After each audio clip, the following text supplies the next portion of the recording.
Yosua 18 ayat 2 sampai dengan ayat 3. Demikianlah firman Tuhan.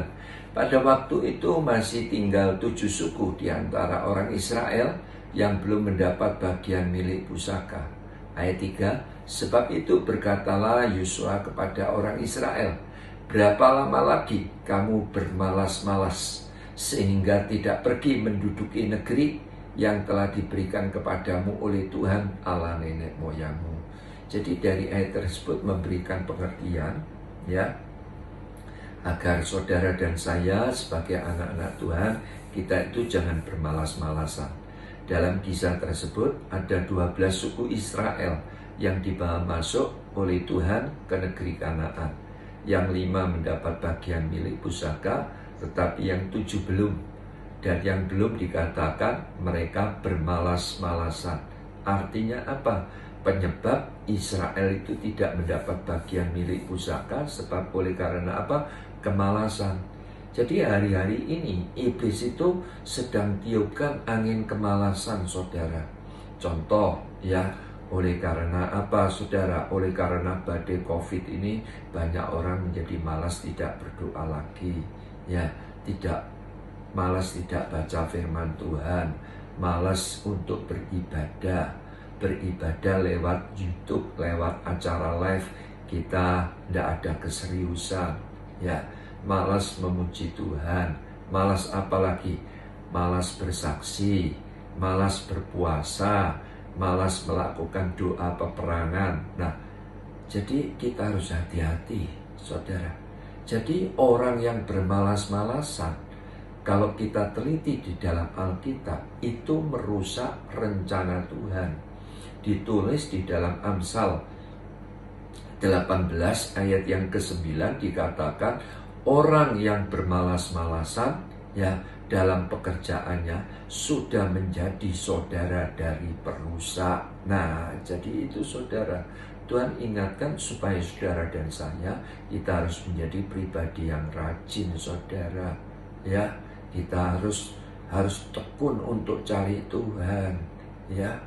Kita harus sungguh-sungguh memotivasi diri kita sendiri. Jadi orang yang bermalas-malasan, kalau kita teliti di dalam Alkitab, itu mengundang iblis dan menghancurkan diri kita sendiri, dirinya sendiri. Ditulis di dalam Amsal 6 ayat 9 sampai dengan ayat yang ke-11. Saya membaca, perhatikan. Hai pemalas, berapa lama lagi engkau berbaring? Bila manakah engkau akan bangun dari tidurmu? Ayat 10, tidur sebentar lagi, mengantuk sebentar lagi, melipat tangan sebentar lagi untuk tinggal berbaring. Ayat 11, maka datanglah kemiskinan kepadamu seperti seorang penyerbu dan kekurangan seperti orang yang bersenjata. Nah, jadi ayat ini jelas. Jadi orang yang bermalas-malasan, dia itu mengundang kuasa si jahat. Dia mengundang iblis. Ya, orang yang bermalas-malasan menghancurkan diri sendiri. Ayat ini dikatakan, maka datanglah kemiskinan. Seperti apa? Seperti seorang penyerbu. Maka datanglah kemiskinan atau kekurangan seperti orang yang bersenjata.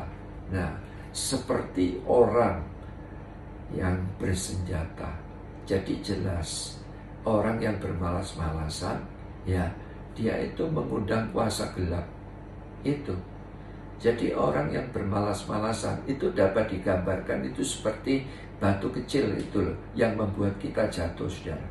Ada banyak orang menyangka, ya, bahwa yang membuat kita itu jatuh adalah batu yang besar. Betul tidak? Ya, ada banyak orang menyangka kita itu tersandung oleh karena batu yang besar.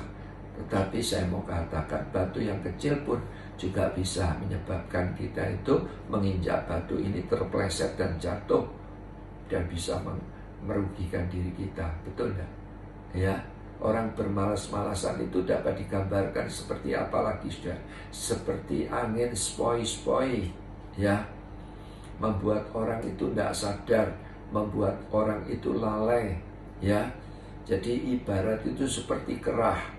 Kerah itu jatuh bukan karena angin ribut, ya, tetapi kerah itu jatuh dari ketinggian, dari atas pohon. Sebab apa? Angin sepoi-sepoi, dia tertidur, dia terlelap, dia jatuh, akhirnya dia mati. Betul tidak, saudara? Nah, sama di dalam kehidupan kita, kalau kita bermalas-malasan, itu digambarkan seperti angin sepoi-sepoi, membuat kita itu tidak sadar, membuat kita itu lalai. Ya, terutama apa? Kebiasaan-kebiasaan kita yang suka menunda. Nah, itu harus dikikis di dalam kehidupan kita. Orang yang bermalas-malasan digambarkan seperti apa lagi? Seperti orang itu memasang keramik, saudara, yang tidak sejajar. Jadi kalau ada tukang itu memasang keramik, ya meleset sedikit memang tidak terlihat. Tetapi kalau berlanjut, maka keramik ini tidak mungkin akan sejajar. Nah, sama orang yang bermalas-malasan seperti itu, saudara. Ya, kita tidak mungkin akan berjalan sepadan dengan kebenaran firman Tuhan. Akhirnya seperti itu, saudara. Ya, jadi iblis itu kalau menyeret itu tipis sekali, saudara. Seperti apa lagi orang bermalas-malasan? Seperti api yang redup, saudara. Ya, jadi ibarat itu lalat itu tidak akan berani hinggap jika di atas tungku yang sedang menyala. Ya, betul tidak, saudara? Setrika itu kalau dingin tidak mungkin bisa meluruskan baju yang kusut. Betul tidak, saudara? Jadi apalagi? Apa artinya saudara dan saya mempunyai mercy yang mahal harganya? Nah, tetapi bila pengapiannya itu mati, betul tidak, saudara? Percuma, tidak ada artinya. Betul tidak? Jadi api yang redup akan mengundang datangnya iblis. Itu, saudara. Iblis itu punya target. Targetnya apa? Terutama bagi orang-orang yang dipakai Tuhan. Ya, iblis itu punya file juga untuk yang lengkap tentang diri kita. Jadi itu sebabnya kita harus rajin. Sebab apa? Iblis itu mengobservasi. Mengobservasi itu mengamati, meneliti. Tiap hari dia itu meneliti kita. Hari Senin bagaimana, Selasa, Rabu, diteliti. Ibarat itu seperti sebuah bank yang akan dibobol. Itu tidak mungkin langsung dikerjakan sesaat, saudara, tetapi diamati dulu. Ya, dicari kelemahannya. Ini hari Senin, Selasa, Rabu, mungkin bulan berganti bulan, bisa tahun berganti tahun. Untuk apa? Diobservasi, dicari, ya, dicari apa kelemahan-kelemahannya. Demikian pula iblis itu juga begitu, saudara. Ya, jadi pilihan ada di tangan kita. Apakah kita tetap menyala atau redup? Saya berdoa kita harus tetap menyala-nyala. Kita harus menjadi pribadi yang rajin. Ya, syarat bahkan kalau kita teliti di dalam Alkitab, syarat mengikuti Yesus itu bukan malas tetapi rajin, saudara. Ditulis di dalam Khotbah 11 ayat yang ke-6. Taburkanlah benihmu di pagi hari, jangan memberi istirahat kepada tanganmu pada petang hari. Taburlah ini dan itu, siapa tahu dua-duanya akan berhasil. Wow, luar biasa sekali, saudara. Nah, ditulis di dalam Lukas 9 juga sama, ayat 57 sampai 58. Ketika Tuhan Yesus berjalan dengan murid-murid, ada seorang di pinggir jalan. Ya, dia bilang, Tuhan, kemana saja engkau pergi aku akan ikut. Tuhan Yesus menjawab apa? Tuhan Yesus tidak menjawab iya atau tidak, tetapi yang dikatakan oleh Tuhan Yesus apa, saudara?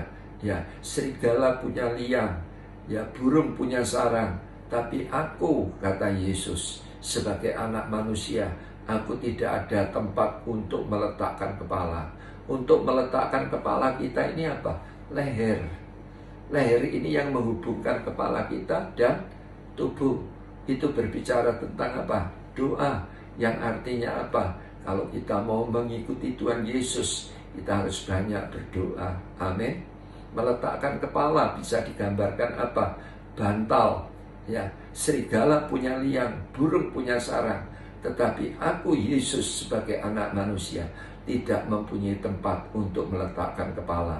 Yang artinya tidak ada waktu istirahat, tidak ada bantal untuk tidur, itu mungkin ya. Jadi yang artinya apa?